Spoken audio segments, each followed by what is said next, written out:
Halo semuanya, apa kabar teman-temanku online dimanapun kalian berada saat ini?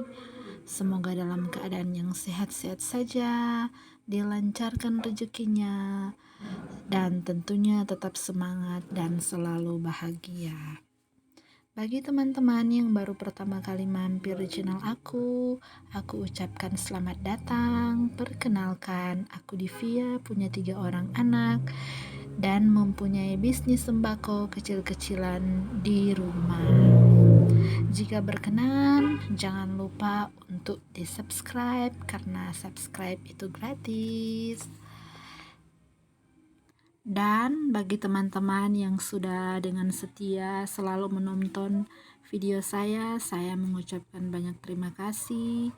Semoga segala sesuatu yang kita rencanakan bisa disukseskan ya teman-teman.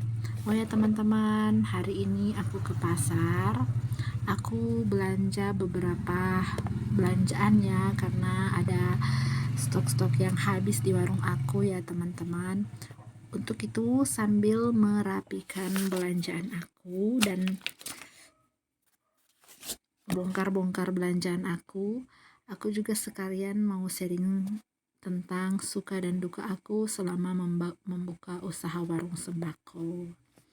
Nah, seperti yang kita ketahui bersama, setiap usaha dan kerja pasti punya suka maupun duka ya teman-teman. Begitu pula dengan bisnis warung sembako. Dan suka duka saya membuka warung sembako ini banyak banget ya teman-teman.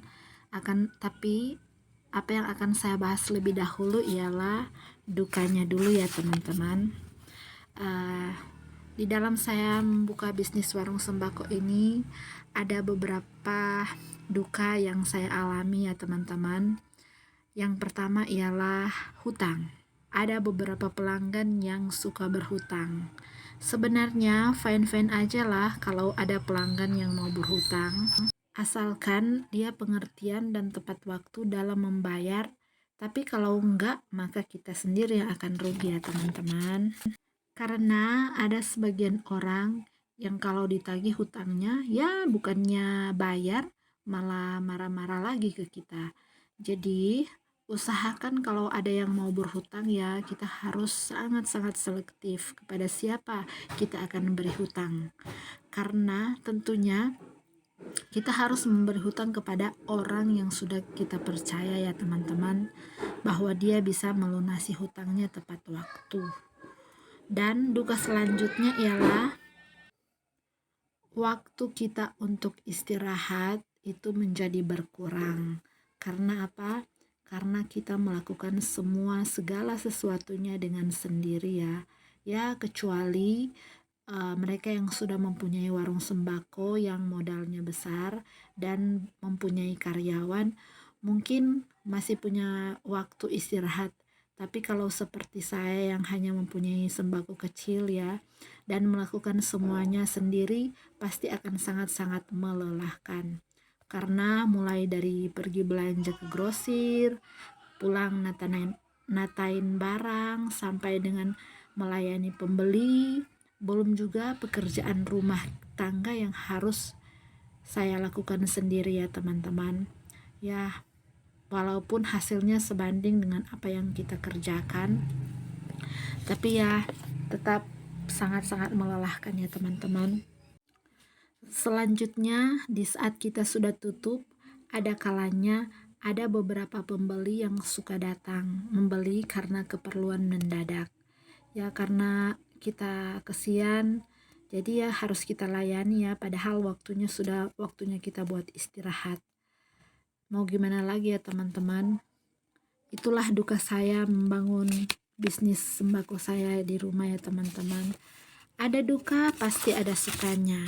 Dan suka yang saya alami selama saya membuka bisnis sembako ialah mau sebesar atau sekecil apapun warung sembako, kita adalah bosnya atau pemiliknya. Jadi mau kita apakan warung itu terserah kita. Tidak ada batasan waktu. Maksudnya kita buka jam berapa atau mau tutup jam berapa, kita yang menentukan. atau terserah kita. Keuntungan selanjutnya yaitu hasil dari penjualan warung sembako ini adalah milik kita, menjadi milik pribadi kita. Jadi bisa kita memutarkan kembali untuk menambah jualan yang masih kurang, ataupun bisa kita tabung ya teman-teman. Oh ya teman-teman, pada saat saya mengambil video ini, tiba-tiba mobil yang membawa tabung LPG datang karena kebetulan warung saya adalah pangkalan LPG. Jadi hari ini ada penyaluran LPG ya teman-teman. Oke, kita lanjut ke pembicaraan yang sebelumnya ya teman-teman. Keuntungan selanjutnya, kita jadi terkenal karena nama kita akan selalu disebut-sebut oleh tetangga atau customer.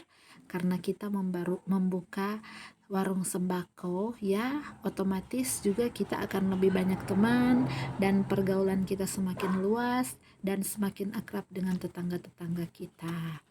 Nah, selanjutnya kita bisa merasakan atau menggunakan barang sembako dengan harga grosiran. Jadi, biasanya sebelum kita mempunyai warung sembako, kita berbelanja untuk kebutuhan hari-hari dengan harga yang dibilang ya lebih mahal. Tapi dengan adanya warung sembako ini, kita bisa membeli kebutuhan hari-hari dengan harga pasaran ya teman-teman. Oke, keuntungan atau suka selanjutnya ialah kita bisa lebih menambah wawasan atau ilmu dalam hal berhitung atau akuntansi ya teman-teman. Karena otomatis kan di dalam kita membuka warung sembako ini setiap hari kita bisa berhitung. Jadi sekalian kita bisa mengasah kemampuan kita sejauh mana kita bisa berhitung ya teman-teman.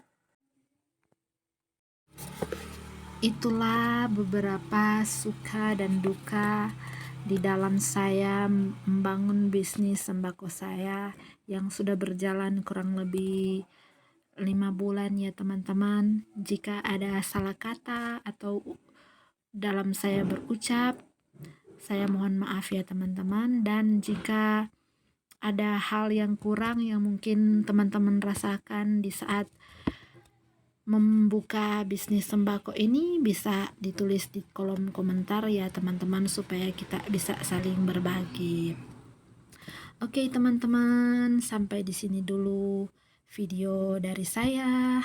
Kiranya boleh bermanfaat, boleh menginspirasi teman-teman semua, dan boleh jadi pembelajaran juga buat teman-teman semua yang ada di rumah ya.